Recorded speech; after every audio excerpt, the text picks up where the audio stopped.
ഇന്ന് തന്നെ സബ്സ്ക്രൈബ് ചെയ്യൂ, നിങ്ങളുടെ പ്രിയപ്പെട്ട ഷോസ് കാണൂ. എടോ, പ്രിയങ്ക ഇതും ചെയ്യും, ഇതിലും വലിയ കാര്യങ്ങളും ചെയ്യും.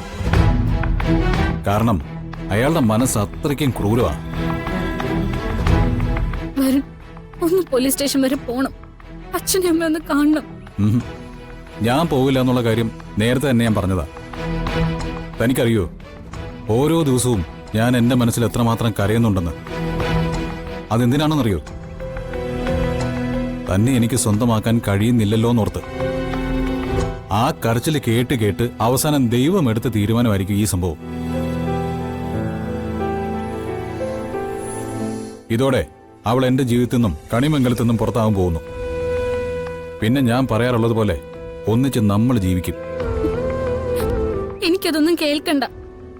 എന്റെ അനിയത്തി തെറ്റ് ചെയ്യില്ലെന്ന് എന്റെ അച്ഛനും അമ്മയും വിശ്വസിക്കുന്നുണ്ട്. എനിക്കും അവളെ വിശ്വാസം. അവളെ വിശ്വസിക്കാൻ കൊള്ളാത്തവളാണെന്ന് ഞാൻ തെളിവ് തന്നാലോ? എന്ത് തെളിവ്?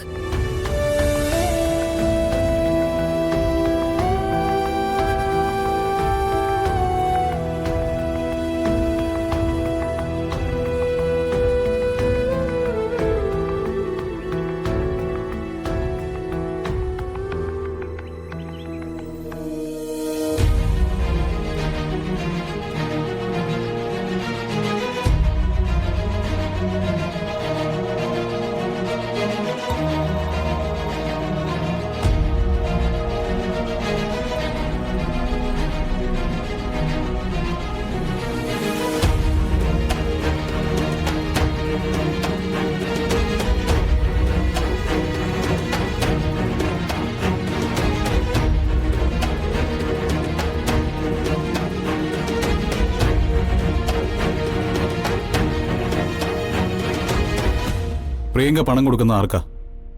താൻ അഭിനയിച്ച സിനിമയിലെ സംഘടന സഹായികൾക്ക്. ഇവർക്കാണ് താൻ വെള്ളച്ചാട്ടത്തിലേക്ക് ചാടുമ്പോൾ തന്നെ സംരക്ഷിക്കാനുള്ള ഡ്യൂട്ടി ഉള്ളത്. ആ ഡ്യൂട്ടിയിൽ അവർ വിട്ടുവീഴ്ച കാണിച്ചു. എല്ലാവരും തിരിയുന്നതിന് മുമ്പ് അവർ സെറ്റിൽ നിന്നും അപ്രത്യക്ഷരായി. അതെങ്ങനെയാണ്? എടോ, പണം കൊടുത്ത് സ്വാധീനിച്ച് പ്രിയങ്ക അവരെ കൊണ്ട് ചെയ്യിപ്പിച്ചല്ലോ ഇതൊക്കെ. അപ്പൊ തന്നെ കൊല്ലാൻ വേണ്ടി തന്നെ ആയിരുന്നില്ലേ?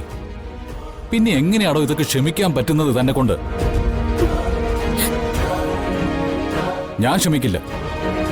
എന്റെ പെണ്ണിനെ കൊല്ലാൻ ശ്രമിച്ചവർക്ക് കിട്ടാവുന്ന ഏറ്റവും വലിയ ശിക്ഷ വാങ്ങിച്ചു കൊടുക്കാതെ ഞാൻ വിശ്രമിക്കുകയില്ല. എടോ, എനിക്ക് ലോകത്ത് ഏറ്റവും വലുത് താനാ. തന്നെ സംരക്ഷിക്കാൻ വേണ്ടി ഈ ലോകത്ത് ആരെ അവഗണിക്കാനും എനിക്ക് ഒരു ബുദ്ധിമുട്ടുമില്ല.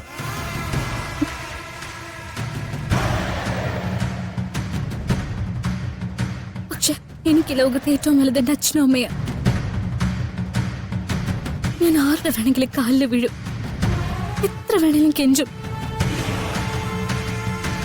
എനിക്ക് എന്റെ പ്രിയെ രക്ഷിച്ചെടുത്തേ പറ്റൂ.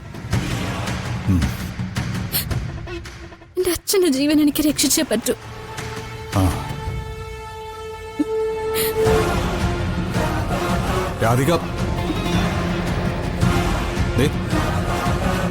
കൂടുതൽ ആപത്തുകളെ താൻ വാങ്ങിച്ചു വെക്കാൻ പോകുന്നത്.